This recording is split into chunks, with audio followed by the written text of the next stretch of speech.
একে একে 15 দিন পার হয়ে গেছে, ওহি আসার খবর নাই।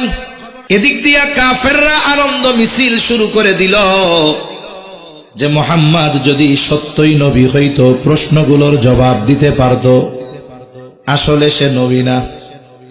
এই 15টা দিন কত চিন্তা, কত পেরেশানির মধ্যে গেছে আমার আপনার নবীজির। 15 দিন পর জিবরাইল আলাইহিস সালাম সব প্রশ্নের জবাব নিয়ে হাজির।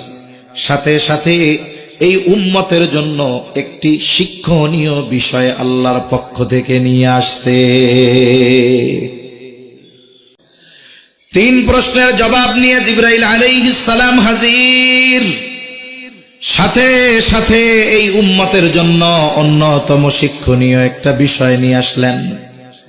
আল্লাহ তাআলা বলেন, ওয়ালা তাকুলান্না লিশাইইন ইন্নী ফাইলুন যালিকা গাদা ইল্লা আইয়াশা আল্লাহ।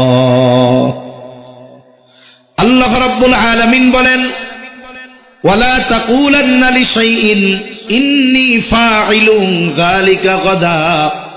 কোন বিষয়ের ব্যাপারে আপনি এমনটা বলবেন না যে নিশ্চয়ই আমি এটা আগামীকাল করব অথবা বলবো করব, বরং কি বলবেন, ইল্লা আইয়াশা আল্লাহ, বরং এইভাবে বলবেন যে ইনশাআল্লাহ এটা আমি আগামীকাল করব।